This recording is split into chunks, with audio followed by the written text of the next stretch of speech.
My name is Rego. I'm the president and CEO at Rego Foundation. Rego Foundation is a non-profit working to end gender inequality by eradicating all forms of discrimination against women and girls. We started in 2016 and we've been here since then. We are teaching hands-on skills like soap making, handicrafts, jewelry making, shoe making, and financial literacy, because at the end of the day, you give a skill and they don't know how to use the money they're going to get, you're not helping at all. We work with women in the informal sector, so when COVID came, most of them were unemployed.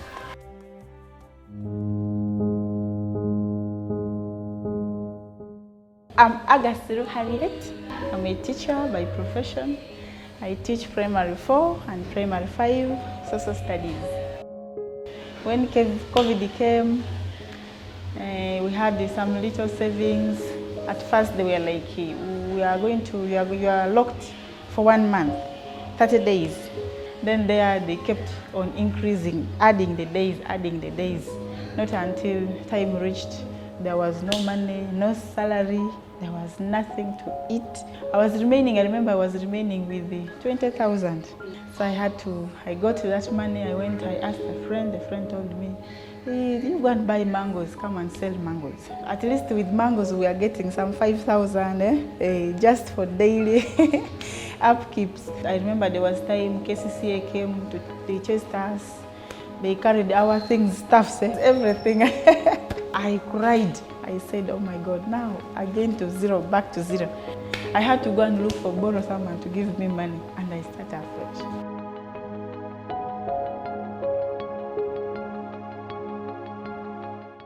Now when mangoes got over, things were hard. You buy maize, sometimes they don't eat, they don't buy.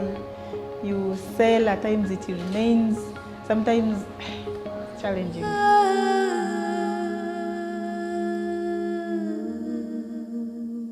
Then one day, the team of Alan, that is BBC, so they wanted to see how teachers are affected by this corona. So they came to me, they're like, I want to get your story. We show how people are affected by corona. I said it's fine. But the challenge here, they chase in the street, you move this way, you go there. So when they said they are going to put lockdown, I knew things are going to be hard. I had to look for a way of surviving. I was eating on my savings, which I finished. I came here to town to start selling maize, and here there is a lot of challenges. Despite that, of the lockdown, the challenges teachers are going through is too painful. So they should look at a way if they can support teachers. Now, after Alan showing my story to people, that's when Susan now watched the story. She called Alan and asked for my number from Alan. I remember that day I was even roasting gonja. They got me roasting gonja. Then she's like, I watched your story has touched me, and I feel like if you can do what you are doing here, I feel there is other better things you can do apart from this. Then I told her, it's okay. I remember that day she gave me transport, I think 60,000. She's like, tomorrow I want you to come to our office and I'm going to share a lot with you. So the next day I came. When I came here, that's now she told me, Rego Foundation, what they do, they transforming the lives of women, transforming the lives of girls, helping people. Now I was like, oh my God. My life is going to change. I looked at her, she's just the angel who came to wipe off the tear. Then she told me, go and bring other teachers, 12 teachers. So I looked for those teachers. Some of them, they are single parents. They are also going through what I'm going through. I came with them here, then we started the training.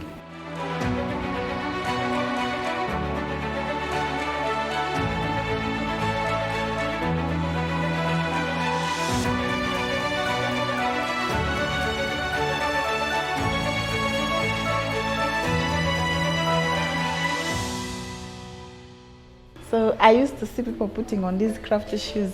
I didn't know how they make them, but I was taught from cutting, shaping, making these all. I learned them. Harriet has changed a lot. When she came here, she could not even speak. I don't know whether going to the street made her lose her confidence. She was having one meal before she came here when she was still on the street. But she has made products here and sold them. So she has changed a lot in the way she expresses herself. So I believe not only giving her financial empowerment morally, she's even changing people in her community where she lives. When the women graduate from our program, for us to follow up and know that you've economically changed their lives, we need to know how much they're earning. And we can only tell that by how much they're saving. So every woman who graduates registers with Rego now, and they start saving with us.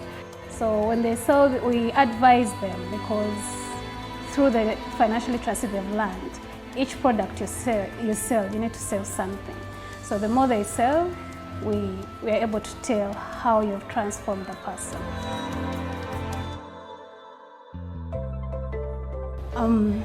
I'm very grateful to the Innovation Village. When I started with them, we were only 3 staff and about 20 volunteers who used to work on and off. But we've grown greatly. They believed in our dream. They've directed us. We are working on the Next Wave program. Under the Next Wave program that was started by the Innovation Village, supported by MasterCard Foundation, we've been empowered to grow our programs. We have 2 programs under Next Wave. She-Boss, that does general skilling for all marginalized women, and then She-Boss Scholars, which is an 8 weeks training for qualified teachers, equipping them with hands-on skills. These skills, they can go back and teach them in their schools, since now it's mandatory for all hands-on skills to be taught in secondary schools all over the country. We've been able to train 734 women. Through these skills, we've been able to create 198 dignified jobs. So Innovation Village has made it possible for us to empower these women. We are able to reach more numbers, able to create more jobs, and without them we wouldn't be here. So we can't wait to achieve more. After Rego, I've learned all these skills. For me, I have seen people who have done crafts, and they have even opened what? They have even opened the other branches. So I think I can also be like them.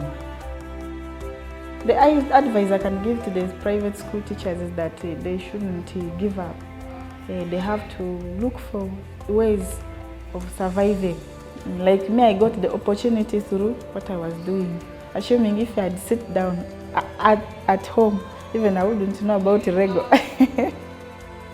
Rego Foundation is all about empowering women to become self-sufficient. And now that COVID has struck and most of us have been brought to our knees, I would like to encourage everyone out there to learn something. Everyone knows something. Everyone has a skill. Everyone has a talent within them. And you need institutions like the Innovation Village, like Rego Foundation, to help you discover yourself, to help you bring it to life.